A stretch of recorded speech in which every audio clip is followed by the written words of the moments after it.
Au nom du Père et du Fils et du Saint-Esprit, ainsi soit-il. Aujourd'hui, je voudrais aborder encore cet entretien commencé hier sur le très saint rosaire.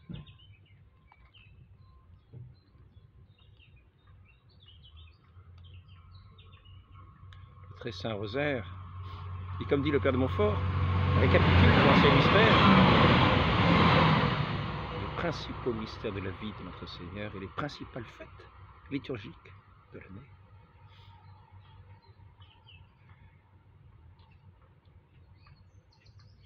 Ce rosaire, pourrait-on dire, est la prière qui nous attire l'onction de la grâce divine par les mains de la très sainte Vierge Marie, dans la contemplation des mystères de la vie de son Fils, dans cette entrée, dans cette foi en son Fils unique, notre Seigneur Jésus-Christ, qui nous fait enfants de Dieu. Le mystère est cette chaîne d'or de la très sainte Vierge Marie qu'elle nous a elle-même donnée et confiée par les mains de saint Dominique, auquel elle a enseigné, qu'elle a enseigné elle-même, en lui disant que par cette prière du rosaire, ces méditations, cette prédication du Saint Rosaire,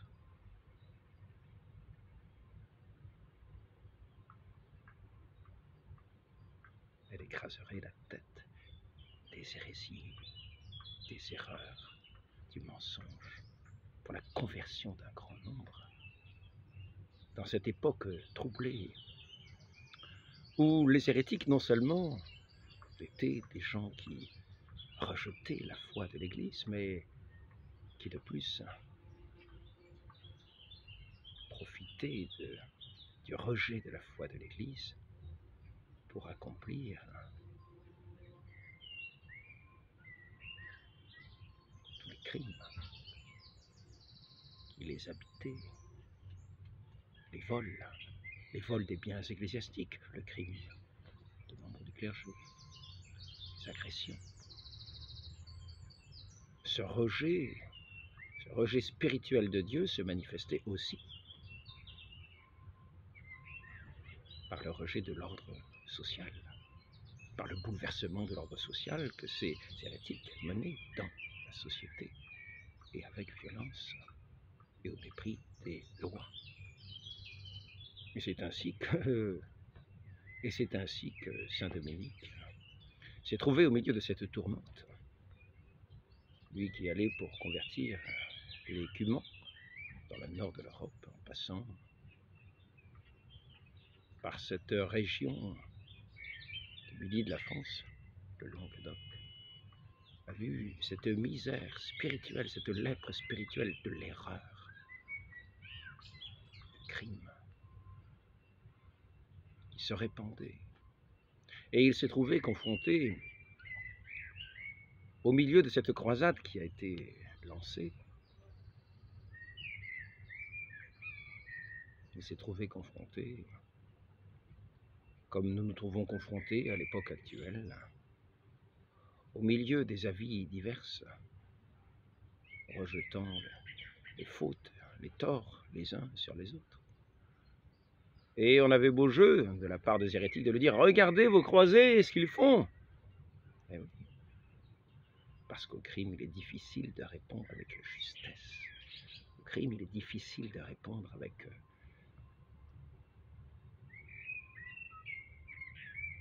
la réponse parfaite et adéquate, parce que nous restons humains, que nous avons toujours des emportements, que nous avons toujours des faiblesses humaines, que nos réponses à l'injustice sont quelquefois aussi injustes, sur le moment, même si elles sont justes dans le fond. Car au crime, au vol, à l'erreur, au mensonge, faut bien professer la vérité. Ainsi, la très sainte Vierge Marie n'a pas fait de Saint Dominique un croisé, mais un prédicateur du Saint-Rosaire qu'elle lui a confié en lui disant de le prêcher pour la conversion des hérétiques, pour le réconfort de ceux qui demeuraient dans la foi. Et ce rosaire a porté des fruits étonnants. Il s'est répandu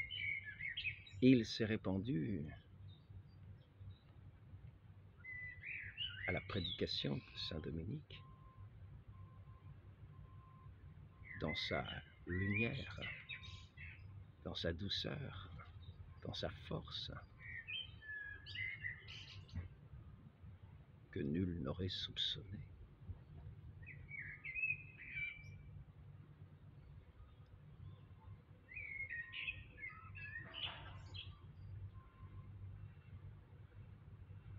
Ainsi, il s'agissait de prêcher les mystères de la vie de notre Seigneur, mais aussi par certaines prières. Et c'est maintenant ces prières que nous allons voir. Cette prière, je ne sais pas si elle était donnée dès le début. Je pense que oui. À Saint Dominique, à savoir le credo. Ça semble élémentaire. Je pense qu'elle faisait partie du rosaire dès le début. Mais vous vérifierez. Et le credo, bien sûr, est la parole de l'Église sur les mystères de la foi, ainsi que le Christ a dit à ses apôtres et à ses disciples, allez enseigner par toutes les nations. Il leur a dit aussi, ceux qui vous écoutent m'écoutent, ceux qui ne vous écoutent pas ne m'écoutent pas, ceux qui me rejettent et rejettent celui qui m'a envoyé. Ainsi l'Église rassemblée de ses disciples, de ses apôtres, a enseigné ce credo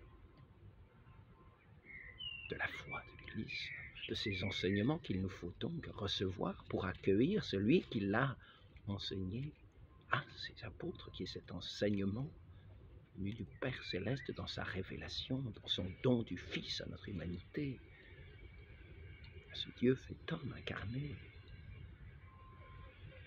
à ce Père tout-puissant, dont le Fils nous a si amplement parlé, lui qui faisait les œuvres de son Père. C'est ici que nous voyons la toute-puissance de Dieu. Car faisant les œuvres de son Père, il faisait ce qu'il est juste d'appeler des miracles. Alors, le mot miracle vient du mot merveille.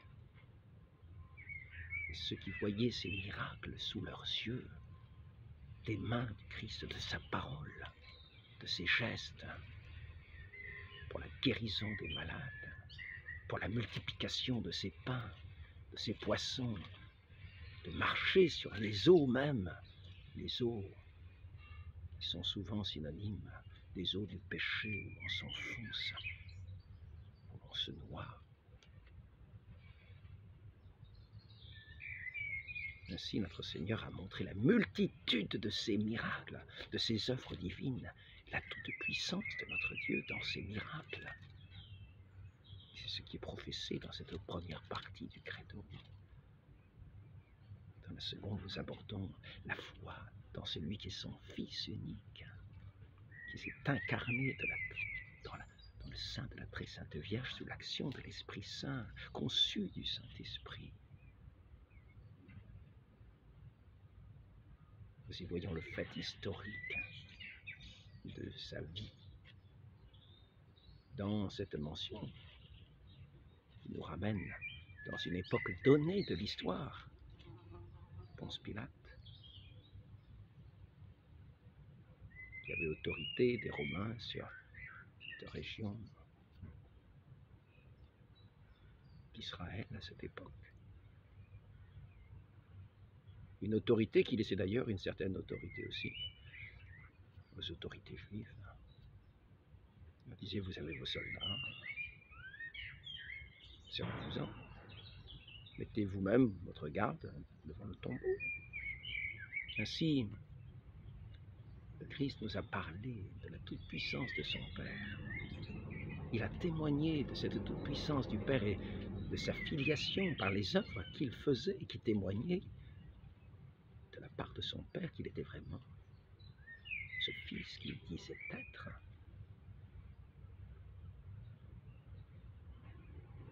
Et cette œuvre magnifique de la rédemption, il l'a faite pour nous donner part à son esprit, l'esprit du Père, l'esprit du Fils. Il nous envoie d'auprès du Père à notre humanité pour la restaurer, lui qui est le vrai pain vivant, descendu du ciel. Et ainsi, dans l'unité de cet Esprit Saint, constituer ce peuple de Dieu dans l'unité de l'amour, qui est l'Église, l'unité de ce peuple qui est non seulement le peuple, non seulement les hommes, tout ce qui est dans cette union de cet amour, et dont le Christ est lui-même la tête, et dont Dieu le Père est lui-même aussi l'origine éternelle de ce Verbe qui de toujours à toujours est dans le sein du Père, et qui était dans le temps l'envoyé du Père, qui lui-même nous envoie le Saint-Esprit pour constituer cette Église et, sous la mouvance de cet Esprit Saint-là, enseigner cette foi divine à tous les hommes de bonne volonté qui l'accueilleront et qui, en accueillant sa parole, l'accueillent lui, le Saint-Esprit et le Fils de Dieu et le Père éternel, la Trinité sainte, un seul Dieu. Ainsi, ce rosaire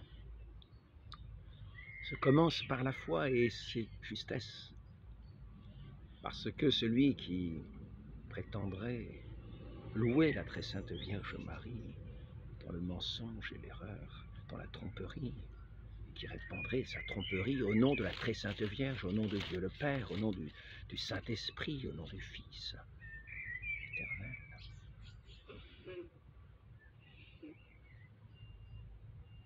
Celui-là ferait une offense à la divinité, une offense au Saint, en parlant de leur autorité, les engageant directement dans l'erreur et le mensonge.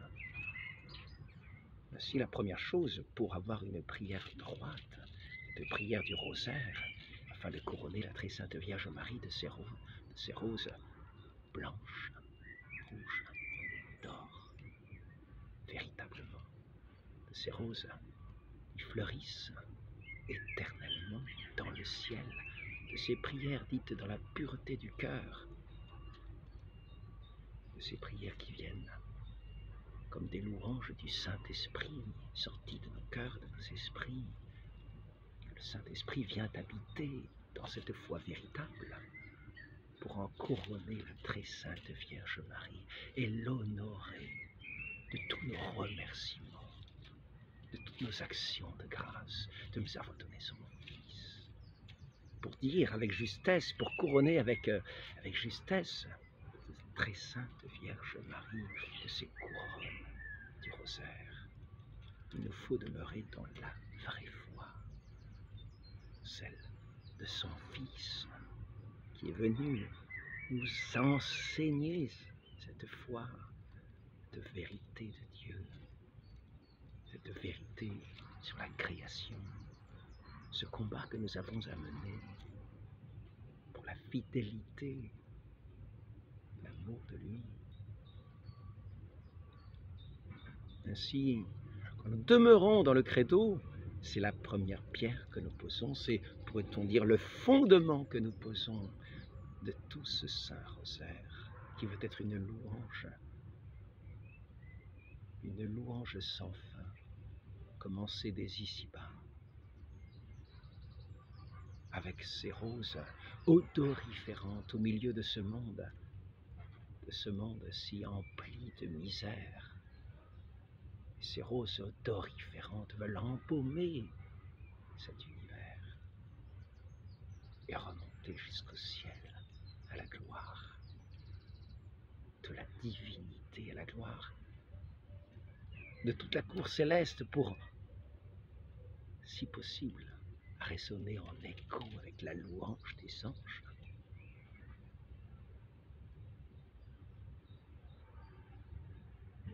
Ainsi, nous avons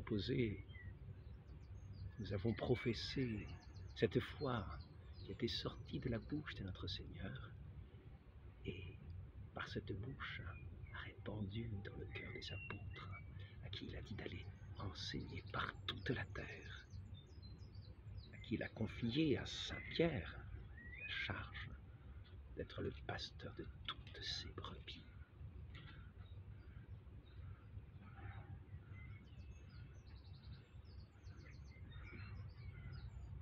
Celles qui reconnaîtraient cette parole de leur divin maître et qui les ferait leur. Après cela, dans cette prière du Très Saint Rosaire, quand nous avons posé cette première pierre du credo, nous nous adressons, selon le commandement, l'injonction,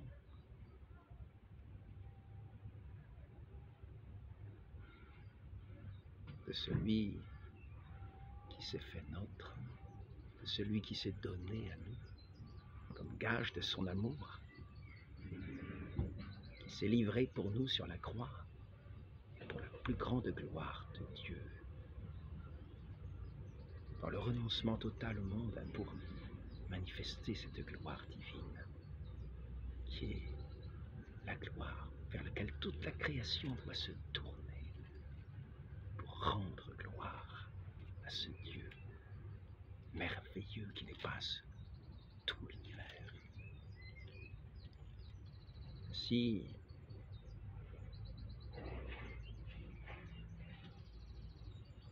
notre Seigneur nous a enseigné, ce Fils unique du Père nous a enseigné à nous adresser à son Père pour lui demander ces demandes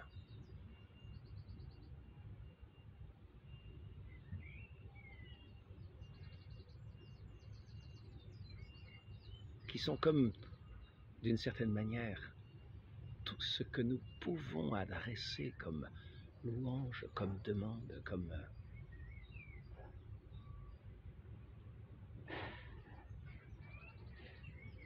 une offrande à notre Père éternel. Nous le reconnaissons pour Père, notre Père qui êtes aux cieux. Que votre nom soit sanctifié, c'est-à-dire magnifié par toute la création, magnifié par ceux qui, prenant conscience de son nom de Père, le louent comme étant véritablement leur Père bienveillant. Ce nom très saint que les Hébreux ne voulaient pas prononcer, nous l'appelons notre Père. Et c'est son Fils unique qui nous l'enseigne ainsi, pour entrer dans ce mouvement de la confiance à ce Dieu de toute bonté, qui est le créateur de toutes choses et qui vis-à-vis de nous est notre Père, comme un Père attentif, délicat dans ses moindres attentions, juste, qui sait être sévère, mais d'une bonté qu'on ne pourra bien comprendre et bien éprouver que dans la claire vision que nous aurons dans ce jour du dévoilement, de cette révélation, de cette grandeur, de cette magnificence de ce Dieu qui nous a fait.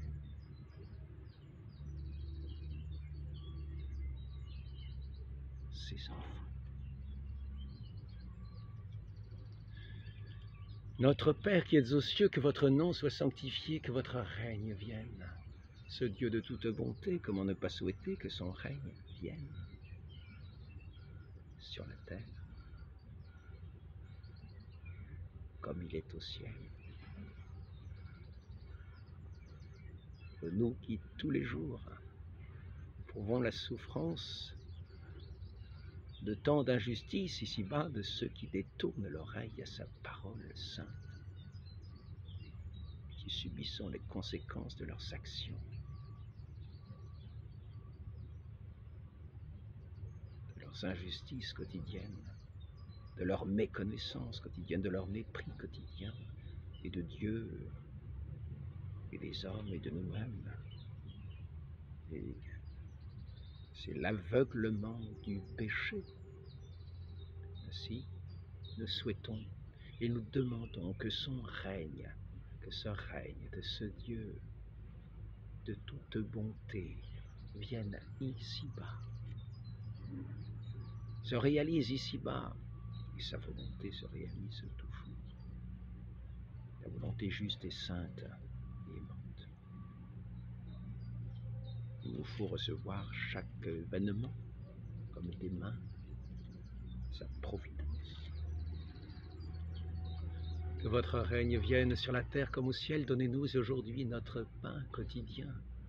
Votre Fils bien-aimé, notre Seigneur et Maître Jésus-Christ, lui qui s'est fait le pain de nos âmes, le pain vivant descendu du ciel pour la vie éternelle, sans oublier le pain des corps. Lui qui nourrit les petits oiseaux, mais qui habille si bien les fleurs des champs, ne pensera-t-il pas à nous? Nous valons bien plus, nous dit notre Seigneur. Pardonnez-nous nos offenses si multiples vis-à-vis de votre gloire, de votre grandeur, de votre bonté, de votre magnificence, de tout l'honneur qui vous est dû.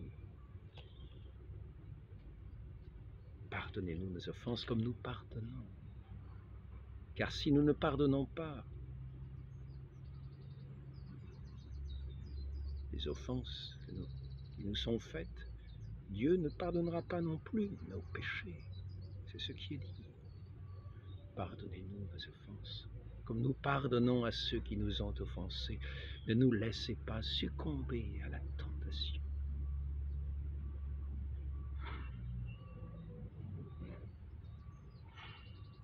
Que Satan, qui a tenté nos premiers parents, ne manque jamais de nous tendre comme un piège pour nous faire glisser, pour nous faire tomber, pour nous faire chuter, pour nous faire perdre notre espérance, pour nous faire perdre notre amour, pour nous faire perdre notre vie éternelle.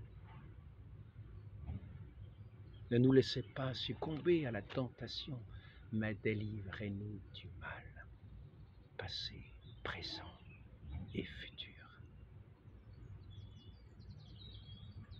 Ainsi soit-il. Au nom du Père et du Fils et du Saint-Esprit, ainsi soit-il.